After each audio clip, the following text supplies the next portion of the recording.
नमस्कार माझ्या सेविका मदतनीस माझ्या लाडक्या भगिनींनो, मी वसीमा काजी तुमच्यासाठी नवीन घडामोडी प्रत्येक शनिवारी घेऊन येत असते. आणि मागच्या 2-3 शनिवारी मी व्हिडिओ नाही बनवला, म्हणजे मी कुठं गेलेली नाही. तुम्हाला सविस्तर मी व्हिडिओमध्ये माहिती सांगितली काय प्रॉब्लेम झाला होता. आणि आताच आपला आयुक्तालयावर बेलापूरमध्ये मोर्चा झाला, त्याच्या सगळ्या घडामोडी मी तुम्हाला लाईव्ह पाठवले. लाईव्ह माहिती, खरी माहिती फक्त तुम्हाला वसीमा काजी या यूट्यूबवर तुमच्या हक्काचं आपल्या मैत्रिणीच्या चॅनलवरच भेटतं. तर ज्या नवीन भगिनी येत आहेत, खूप साऱ्या भगिनी येत आहेत, त्यांनी पटकन सबस्क्राईब करा. अंगणवाडीच्या मोबाईलने सबस्क्राईब होत नाही मला माहिती आहे, घरच्या मोबाईलने सबस्क्राईब करा. म्हणजे मला माझं कुटुंब किती वाढलं आहे, किती लोक कुठून बघतात माझ्या भगिनी. आता सध्या माझे दाजी पण माझे व्हिडिओ बघत आहेत. मॅसेज पाठवलं की मी ह्या सेविकेचा मिस्टर आहे मॅडम, तुमचे व्हिडिओ आम्ही नवरा बायको एकत्र बघतो. खूप आनंद झाला. धन्यवाद दाजी. असंच आमचं कुटुंब वाढू द्या. तुम्ही जेवढे आमच्याबरोबर, सावित्री तयार झालेली आहे पण आमचे ज्योतिबा पण आमच्याबरोबर पाहिजे, तरच आम्ही आमच्या लढाया जिंकणार आहेत. विशेष काय माहिती नाही तायांनो, जे मोर्चात झालं सगळे पॉईंट दिले होते. आयरनीवर आपला प्रश्न होता, तर जे येतं आहे ते सुद्धा येत नव्हतं. मानधन आपलं जे केंद्रानं पाठवलं नव्हतं आणि त्याच्यावर त्यांनी चर्चा केली आणि पाठवलं. खूप जणांचे मला मेसेज येतात की सकारात्मक चर्चा झाली, हे झालं ते झालं, त्याचं आउटपुट काय. मी सांगते कोणत्या गोष्टीचं आज आउटपुट निघते.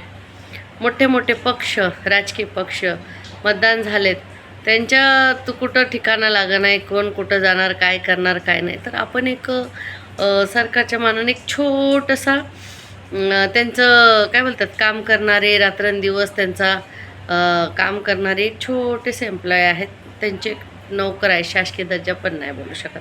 जर शासकीय दर्जा बोलले तर आपल्याला त्यांनी मग वेतन द्यायला पाहिजे, मानधन नाही, तर ते सुद्धा नाही बोलू शकत. तर असं झालेलं आहे. तर आपल्याकडे लक्ष कोण द्यायचं, तर त्या लक्षवेधीसाठीच आपण मोर्चे काढतो, निवेदनं देतो, मिटिंगा घेतो, हे सगळं चाललेलं आहे. तर आपलं मानधन 2-3 दिवसात येणार आहे, कारण सगळ्यांचे चेक द्यायला सांगितले. आता आपल्या ऑफिसच्या सासूबाईला एक मोठा फटका आहे, कारण जे पैसे ऑफिसला येत होते आणि ते आपल्याकडे ट्रान्सफर होत होते, तर त्याच्यामध्ये काही ना काही आपल्याला घोटाळा वाटायचा. आणि म्हणून ते आता डायरेक्ट 1ही रुपया आपला ऑफिसला न जाता तो सगळ्याच्या सगळ्या आपल्या अकाउंटला यावं, ही मान्यता झालेली आहे. म्हणून आपले चेक घेत आहेत, पासबुकच्या झेरॉक्स घेत आहेत, तर द्या.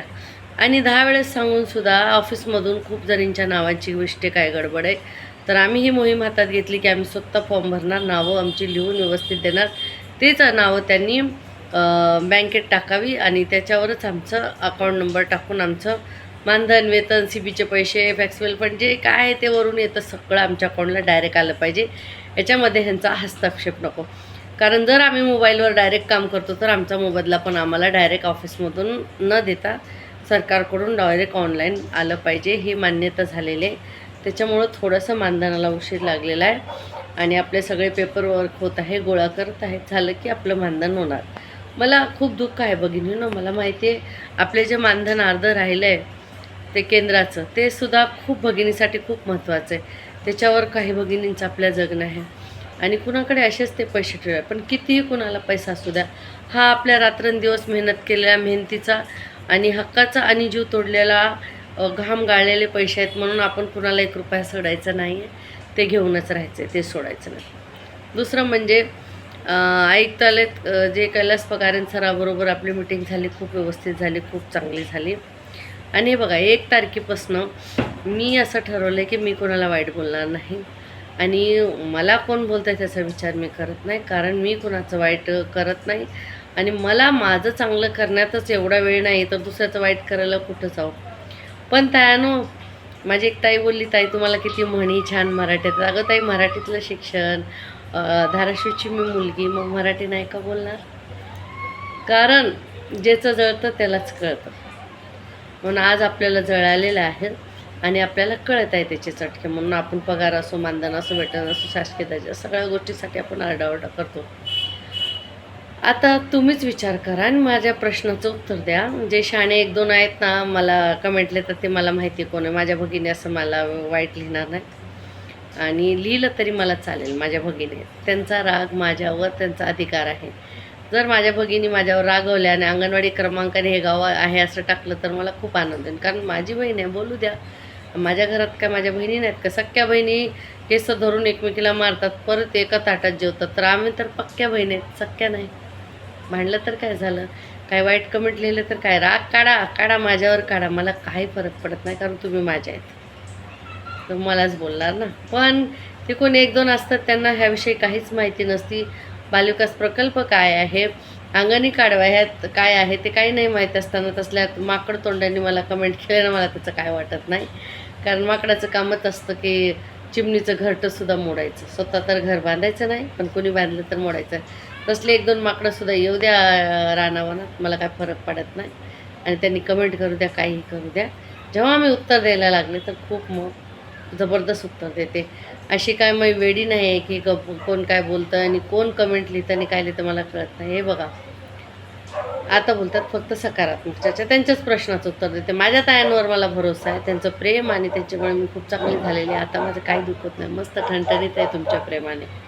इतके छान छान कमेंट, मला मी सगळे तुमचे कमेंटचे स्क्रीनशॉट मारून मी 5 ते 6,000 लोकांनी FBवर पोहोचवले की वाचा बघा माझ्या बहिणीने मला किती प्रेम देतात. मग कसा व्हिडिओ नाही बनवू मी. मला होतं काही जणांचं की तुझी तब्येत बरी नाही व कशाला मोबाईल घेऊन बसते, डोळे पडते, पण माझ्या भगिनींच्या प्रेमामुळे मला डोळ्याने पण ठणठणीत दिसतं आणि आता बसायला पण मस्त होतं, कारण तुमचं प्रेम, तुमचा आशीर्वाद माझ्याबरोबर आहे. मला काय घाबरायची गरज नाही. माझ्याकडे 1 नाही 2 नाही 2,13,000 डॉक्टर आहेत. मग मला कसला आजार होणार आहे? आशीर्वाद आहेत माझ्या अंगणवाडी ताई, सेविका, मदतनीस भगिनींचे. मला काय नाही होणार आणि मला कसली भीती नाही. आणि झालं तरी झालं, रडत रडत आलं, हसत हसत जायचं, काय भीती वाटत नाही आपल्याला, कारण आपण असं कोण वाईट नाही केलेलं आहे. तर मला कसली भीती वाटत नाही कोणाची. होतं माणसाकडून चुका होतात, चुकातून शिकायचं आणि पुढे निघायचं. तर ते आता बोलतात की फक्त सकारात्मक चर्चाच करता आणि मोर्चामधून काय साध्य होते. तर मी काय म्हणते, आम्हाला सगळ्यांना सोडावं, ज्यांना साध्य होतं त्यांनी सगळ्यांनी मिळून जाऊन घेऊन यावं, आम्हाला पण द्यावं. अरे काय, आम्ही संविधानाप्रमाणे चालणारी लोक आहोत. जो आमच्या कोर्टात केस चाललेत, वकील येतोय, तारीखवर तारीख देतोय, जिथं 2.5 किलोचा हात नाही चालणार तिथं संविधानाचा लांबलचक हात चालणार आहे. आणि स्त्रियाच्या हक्कासाठी, अधिकारीसाठी जे लिहिलेलं आहे संविधान, त्या संविधानाप्रमाणे चालतो.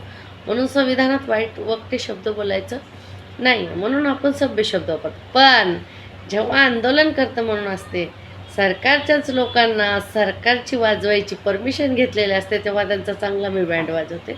हे तुम्ही स्टेजवरून पण मला बघायचं, कारण मी तेव्हा आंदोलन करते असते आणि आमच्या संघटनेनं त्याची परमिशन घेतलेली असते. मग बोलायला काय नसतं, बोलू शकतो आपण. आंदोलन करता आपला राग व्यक्त करू शकतो. काही यावेळेस आमच्या बायकांनी घोषणा लावल्या आणि काय गरज नाही, आम्हाला एक फोन केला की सगळ्या भगिनी, आता ते खूप गाजले बघा, मामाच्या मळ्यात मकाची कणसं आम्ही नाही आणली, भाड्याची माणसं. कोणतरी एक पार्टीचे नेता बोलत होत्या, वृद्ध स्थायी, त्यांचं ऐकून आम्हीसुद्धा त्या घोषणा दिलेल्या आहे. कारण आमचे एक मेसेज टाकले की वळवळ सगळ्या बाहेर येतात. आणि आपण कुणाला मदत केली, काय केलं, इलेक्शन वगैरे झालं तर काय सोशल वर्क करण्यासाठी तडपतात रे बाबा रे लोक. अरे स्वतःची ते सोशल वर्कची किंवा समाजसेवेची चळवळ नसून स्वतःच्या घरात घरं भरायची, पोटं भरायची ती वळवळ आहे. म्हणून ते त्यांच्याकडे लक्ष देऊ नका, आपली कामं करा. बरोबर आहे. आणि कधी पण आता तर मतदान होतं, काय पण इलेक्शन चाललं तर आपल्याला फुल टाईम घेतील असं वाटतं आणि आपल्याला पगार भरपूर देतील आणि त्याचे प्रयत्न आपल्याला करायचे, संविधानाप्रमाणे आपल्याला भांडायचे. कारण आपण काय टुकार गुंडे मवाली नाहीत रस्त्यावर दगडं घेऊन जाऊन तिथे का. आता त्यांनी उत्तर नाही दिलं तर तिथं काय दगडं हाणून यायची का हो? कोण बोलते सकारात्मक मोर्चाच करता, नेहमी चर्चाच करून येतं. मग काय करायचं काय, मी देते 10-15 दगडं, घेऊन जा आणि मारून या आणि करून द्या, आणि माझं पण करून द्यावं जरा, मला पण शासकीय दर्जा घेऊन. कारण ह्या महाराष्ट्रात लढल्याशिवाय अधिकार भेटत नाही आणि मेल्याशिवाय नाव होत नाही. मी 1000 वेळेस सांगितले. बघा महापुरुषांचे इतिहास काढून बघा, त्यांना आडवं किती लोक आले होते. चांगलं करणाऱ्यालाच आडवं होते, वाईट करणाऱ्याला कोणी आडवं नव्हतं, त्याच्याबरोबर सामील व्हायची. तर असं असतं, चांगलं काम करणाऱ्याला आडवं असतं. आणि ते मागच्या 2 वर्षापासून आपली जी केस चाललेली आहे, आता तिची नाशिकमध्ये सुनवाई झाली, मुंबईमध्ये झाली, शासकीय दर्जाची केस. आता बघूया, जर आपण केस जिंकलो तर वेतन श्रेणी, आणि जर सरकारी वकीलनं बोललं की नाही FRS करावाच लागेल किंवा हे तुम्ही शासकीय दर्जा नाही जर त्यांनी सिद्ध केला तर थाली बजाव मानधन वाढावं. तेच करायचं आपल्याला. अजून काय करणार आहेत आपण? आणि मी नेहमीच सांगते की पैशाची बचत करा. किती भगिनींनी बचत केली. मात्र वंदनाचे फॉर्म प्रोफाईल स्वतःचा तयार केल्याशिवाय भरू नका, नाहीतर ₹1 येणार नाही. मॅडमला बोलाव, बाई गं माझा प्रोफाईल तयार करून दे, म्हणजे माझ्या अकाउंटला काय जी मोबदला येणार आहे तू येणार आहे. ती बाई निवांत बसणार 10-12 गरोदर देऊन. सगळ्या एरियातल्या गरोदर भरपूर झाल्या. मात्र वंदनेचे 25-30 फॉर्म झाले की त्या बीटमधल्या बाईला अवॉर्ड भेटतो. मग तिची वावा. लाडक्या बहिणीसाठी तुम्हाला माहिती आहे का, आपल्या मुख्य सेविका CDPO सचिव ह्यांना अवॉर्ड भेटलेले आहेत मोठमोठे. ह्यांनी अवॉर्ड घेऊन आले आहेत. आपल्याला माहिती आहे का ही कामं कुणी केली? आपण. तर जे कामं आपल्याला लावलेले आहेत त्याचं प्रोफाईल होऊ द्या, त्याचे व्यवस्थित सगळं ॲप उघडं होऊ द्या. आणि कुठल्याही गरोदस्तंदा घ्यायच्या नाही आपल्या एरियातच घ्यायच्या. काय आपल्याला गरज आहे का ते टावरमधल्या गरोदस्तिंद्या घेऊन? त्यांना पैशाची कमी आहे का? तर हे सरकार मात्र वंदनाचे पैसे त्यांना देते. त्याच्यापेक्षा अंगणवाडी सेविका मदतनीचा वाढून द्या. प्रोत्साहन भत्ता सरसकट 15,000 द्या. आणि काय प्रोत्साहन म्हणून राशी द्या. कोणती योजना आली की चला अंगणवाडीकडे. अंगणवाडी म्हणजे काय वाटायला लागले याला? फायर ब्रिगेड वाटते का? कुठे आग लागली की चला विझवायला. आणि काय तत्कालीन हेल्पलाईन आहेत का आपण? ती हेल्पलाईन तर सुद्धा चालत नसेल, पण आमच्या बायका एवढं चालतात. हो मॅडम मला येतो, असं करायचं, हे बघा मॅडम असं करायचं तसं. त्या मॅडमला 1.5 लाख घेणारी बाईला आमची 15,000 वाली बाई शिकून येते. भत्त्याचं धरलं तर बरं का, तिला शिकून येते आणि ती बाई मजेत फिरते, नवीन नवीन मदतनीसला घेऊन कामं करते आणि तिची मजा करते. पण तिच्या मजा करून देणाऱ्या कोण आहेत? तर आपल्यातलेच आहेत. आपलेच दात, आपलेच ओठ, आपली जीभ. मग चावा कुणाचं घ्यायचं सांगा? तर थोडं तयारनो सेविका मदतनीस मिळून राहा. मस्त मैत्रिणी बनवून राहा. हळदी कुंकाचे कार्यक्रम चाललेले सगळीकडे करा. एन्जॉय करा. लाईफ हे जीवन दुसऱ्यांदा येणार नाही. परत परत म्हणून मज्जा करा जीवनात. आणि मस्त राहा, खुशाल राहा. निगेटिव्ह बोलू नका. नकारात्मक विचार केल्याने खूप आपल्याला त्रास होतो. सकारात्मक विचार करा, चांगला विचार करा. का नाही वाढणार हो पगार आपला? का नाही हो देणार आपल्याला वेतन श्रेणी?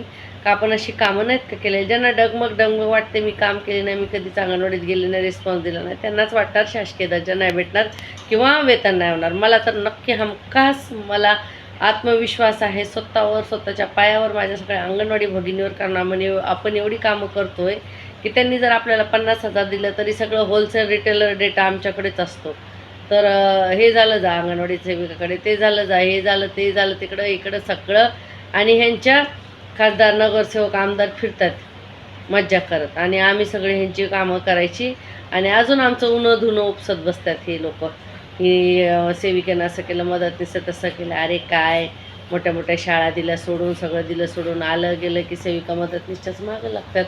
आणि आम्ही आहे पुढं, तुम्ही लागा मागं. आम्ही पुढं आहेत म्हणून तुम्ही मागे येतात ना, म्हणजे आम्ही पुढं आहेत. आणि आता असं लागलं की ते अमिताभ बच्चनचा एक डायलॉग आहे ना, हम जहाँ खडे होते लाईन वहाँ से शुरू होती है. तर आपण हा डायलॉग करायचा की हम जहाँ खडे रहते वहाँ लाईन लगाना ही नहीं पडती है. लाईन खतम होणे की शुरू होणे का चान्स नाही. पटपट कामं करून देते. काय झालं की अरे आम्हाला विचारत नाहीत, आम्हाला न विचारता मंत्री मुख्यमंत्री लगे लाडक्या बहिणीची पडताळणी करणार, मातृवंदना बनणार, हे करणार ते करणार. तुमच्या बापाने ठेवलं सगळं आम्ही करायचं. आणि तुम्ही फिरायचं इकडून तिकडं माकडासारखं बोंबलत, ह्या झाडावरून त्या झाडावरून. मस्तपैकी टिक प्रेसवाल्यांकडं मस्त कमवले बघा इलेक्शनमध्ये. सकाळी नेताजी होते ह्या पक्षात, संध्याकाळी दुसऱ्या पक्षात, बदला बॅनर, चला पुढे. अरे काय धंदे लावले त्यांनी, उपसाउपसी करायची तुम्हाला धंदे लागलेत. समाजसेवा करणाऱ्यांना कोणत्याही पदाची, कोणत्याही निवडणुकीची किंवा कोणत्याही ह्याची पदाची गरज लागत नाही. संविधानाप्रमाणे समाजसेवा कोणी कुठूनही कशी करू शकतो. तर खऱ्या अर्थानं माझ्या अंगणवाडी ताई ह्या समाजसेवा करत आहेत, ह्या काम करत आहेत. एरियात जेवढं झालं सगळं अंगणवाडी सेविका रिपोर्ट तयार करते, सगळ्यांना देते, आणि मग त्याच्यावर किडूक काम होतं.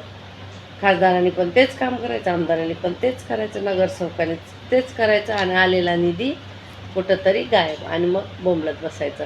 आणि आपल्या बाया त्यांच्या नाद्या लागतात. एक भांडी दिली, एक साडी दिली, अरे जे मिळालं ते घ्यायचं आणि आपल्याला पुढे चालायचं. हे बघा, पुरुषप्रधान संस्कृती असल्यामुळे महिला सगळी मेहनत करतात सकाळपासून रात्रपर्यंत, किंवा आपल्या नवऱ्यासाठी, आपल्या कलिगसाठी एवढी मेहनत करतात. जिथे पैसे आले तिथं पुरुष मंडळी येऊन उभं राहतात. घरात बघा, माहेरी बघा, सासरी बघा, नोकरीच्या जागी बघा, सगळी बघा. पैशाचे डिसिजन आम्हाला घेता येत नाही, आम्हाला सगळं एकत्र करायला येतं आणि आम्हाला पैशाचे डिसिजन ते नाही का मधमाशाने सगळा मध गोळा केला आणि भाव काढायला माकड आलं तसं होतं आपलं. पुरुषप्रधान संस्कृती पैशाचा व्यवहार स्त्रियांना करू देत नाही, स्वतः हात लावतात. आता काय होणार, नगरसेवक कितीतरी स्त्रिया झाल्यात पण त्याचा फायदा काय होणार आहे? त्या सहीला राहणार, त्यांच्या घरची लोक काम करणार. मग हे साध्य कुठं झालं स्त्रियांसाठी? झालं का काही साध्य? म्हणून असल्या फडतूस लोकांच्या नादी लागायचं नाही, आपलं काम करायचं. आपली डायरेक्ट सरकारकडून योजना येतात त्या, मी म्हणते जिथं आपल्या लाभार्थ्यांना 2 पैसे भेटणार आहेत आणि आपल्याला पण मानधन भेटणार आहे ते काम हमखास करायचं. ते करायचं आणि करून द्यायचं आणि फुकटची कामं करायची नाही. ते असं मुख्य सेवकेला म्हणायचं, जा बाई तू एरिया, ते बघ ही घर आहे, तापायचे आणि करत बस. आलं मनाला तर गेलं शेणाला, नाही तर बसलं उन्हाला. अशी नोकरी पत्करली अंगणवाडीची. घाबरायचं नाही कोणाच्या बापाला आणि करायचं नाही. दुसरं आता तुम्हाला एक सांगायचं की जो मोर्चामध्ये निर्णय झालेला आहे, एक फक्त टेक होम राशन TH4चं रजिस्टर आणि सर्वे कुटुंब, परत ऐका, TH4चं रजिस्टर आणि कुटुंब सर्वेचं 2च रजिस्टर आपल्याला ठेवायचे. जेव्हा आपलं पूर्व प्राथमिक शिक्षण संपतं, आपण गृहभेटीला जातो तेव्हा आपल्याला परत यायचं नाही. आणि फोटो टाक जाताना, फोटो टाक येताना, ही सगळी कामं करू नका. त्या बाईला येऊन बघू द्या. आता काही आपल्याला जायची गरज नाही. व्हिडिओ कॉल करणे, व्हॉट्सअप कॉल करणे, तिचा मोबाईल घेऊन दगडाने ठेचून टाका. आमच्या इकडे जर मुख्य सेविकेने व्हिडिओ कॉल केला तर तिचा मोबाईल मी तिला परत देणारच नाही, घेऊन येणार आहे. कारण व्हिडिओ कॉलमध्ये तिला बघायची खूप इच्छा आहे. तर का आमच्या इथं CCTV लावून काय प्रायव्हेट शाळा काढून दिल्यात का? घरात असतात, कोण कपडे घालत असतं, तर कोण जेवत असतं, तर कोण आंघोळ करत असतं. मुंबईला तर एवढी छोटी छोटी घरं, यांना व्हिडिओ कॉल करून बघायचं. एक दिवस ना त्या जी घरातली लोक आंघोळ करतात ना, त्या मुख्य सेविका ज्या व्हिडिओ कॉल करतात ना, त्यांना दाखवायचं, बघ बाई असं चाललेलं आहे याच्यात. काय मूर्खासारखा, अरे विश्वास कुठे गेला? विश्वासावर जग आहे. जर मुख्य सेविकांना सेविकार विश्वासच नाही तर कसे पुढे चालणार आणि कसे तुमच्याबरोबर काम? असल्या विश्वास न करणाऱ्या मुख्य सेविकेला उत्तरं द्यायची नाहीत. हे चालली म्हणायचं, नाही उचलायचं व्हिडिओ कॉल. आमच्याकडे video call, WhatsApp call, photo पाठवणं ती सगळी पद्धत नाही. फेकून देईन मी सगळा मोबाईल त्या मुख्य सेविकाचं जाऊन. कसल्या ती नाटकं लावल्यात, काही करायचं नाही. ज्या शहाण्या सुरत्या गाढवाच्या चुलत्या आहेत ना, त्यांना करू द्या हे काम. सकाळी आलं फोटो पाठवायचा, संध्याकाळी फोटो. अरे तर कोणी हँग होतं? एका बीटमध्ये 25 महिला आणि 25 जणीनं 25 फोटो रोज पाठवल्यावर किती फोटो होतात? काय गरज आहे? तुम्ही अंगणवाडी ओपन केली म्हणजे तुम्ही हजर आहात. तुम्ही आहार भरलं, सगळं भरलं म्हणजे तुम्ही हजर आहात. मग अजून फोटो पाठवायचा आणि ही काय धंदे आहे? त्यांनी काय पद्धत आहे? करायला बसले तर खूप चिटिंग आहे. 10 दिवसाचे फोटो काढून ठेवले आणि कुठून तरी दुसरीकडेच फोटो पाठवले. हे लोक काय करणार आहेत? पण आपल्या अंगणवाडी कर्मचाऱ्यांच्या रक्तात बेमानीच नाही. ते आपल्याला भिनलं आहे. समाजसेवा, आपली मुलं, त्यांची सेवा, त्यांच्या इच्छा आपल्या रक्तात भिनलेलं आणि एक प्रकारचा रोग झालेला आपल्याला, त्याला आपण म्हणतो की माणुसकीचा रोग. आणि असा रोग नेता मंडळीला होत नाही, मंत्र्याला होत नाही की ह्यांचं काहीतरी भलं करून द्यावं, ह्यांची ग्रॅज्युटी पेन्शन शासकीय दर्जाचं करावं, वेतन श्रेणीमध्ये घ्यावं. अरे सकाळी 9 ते संध्याकाळी 9पर्यंत लावा कामं, 2च तास पुढचे आम्ही आराम करतो. तसं तर तुम्ही सकाळी 8ला जे सुरू होतात तर 5-6 वाजेपर्यंत सुपरवायझर नुसतं ग्रुपमध्ये लिहित असतात. कारण त्यांनी काय टायपिंग गल्ली, स्वतःची चोरी केली, फक्त टायपिंग करायचं. आपण काय सांगितलं, मानधन कधी येणार, त्याच्यावर उत्तर नाही. CBचे पैसे घेणार, त्याच्यावर उत्तरत नाही. काय अडचणीचा प्रश्न तर त्याच्यावर त्यांचं उत्तर नाही. आणि त्यांचे फोन बरोबर आपल्याला येतात. ते तसलं आम्ही व्हॉट्सअप उचलत नाही, व्हिडिओ कॉल उचलत नाही आणि सगळी नाटकं चालू देत नाही. म्हणून तयानो व्यवस्थित राहा. बघूया आता 26 जानेवारी येणार आहे. आपले पंतप्रधान बोललेले आहेत गोड बातमी देणार. त्या गोड बातमीचीच वेळ बघते मी 2 दिवसानंतर. तुम्हाला सगळ्यांना ही काय म्हणतात, आपल्या प्रजासत्ताक दिनाच्या हार्दिक शुभेच्छा. गणतंत्र दिवसाच्या सगळ्यांना बोलण्याचा अधिकार आहे, संविधान आहे, आपले मत मांडण्याचा अधिकार आहे. माझ्या चॅनलवर इथं कमेंटमध्ये मत मांडत जा. माझ्याकडून जे चुकते ते पण बोलत जा. मी तुमच्याकडून शिकेन आणि पुढे त्याचं चांगलं करेक्शन करून व्यवस्थित बोलेन. कारण मला काय वाईट नाही वाटणार, कारण तुमचं आणि माझं अभ्यास तेवढाच आहे, नॉलेज तेवढंच आहे. फक्त मी पुढाकार घेऊन बोलते. मला मज्जा वाटते तुमच्याबरोबर बोलायला आणि तुम्ही मला ऐकता. दुसरं माझ्यात काय वेगळं नाही. माझ्या आईच्या वयाच्या सुद्धा मुख्य सेविका आहेत. त्यांना माझ्यापेक्षा कितीतरी पटीनं जास्ती नॉलेज आहे. मी त्यांच्याकडून शिकते. चुका शिका आणि भलं करून घ्या. तर आज एवढीच माहिती आहे. माझी एक ताई बोलीन व्हिडिओ छोटा कर, तुझं ऐकते ताई, छोटाच व्हिडिओ केलेला आहे. ह्या व्हिडिओमध्ये मी तुम्हाला 2 महत्त्वाच्या गोष्टी सांगितल्या. त्या कोणत्या? कमेंटमध्ये नक्की लिहा. की युनियनने यावेळेस मोर्चामध्ये काय अनाऊन्समेंट केलं होतं, त्या 2 गोष्टी कोणत्या आहेत महत्त्वाच्या.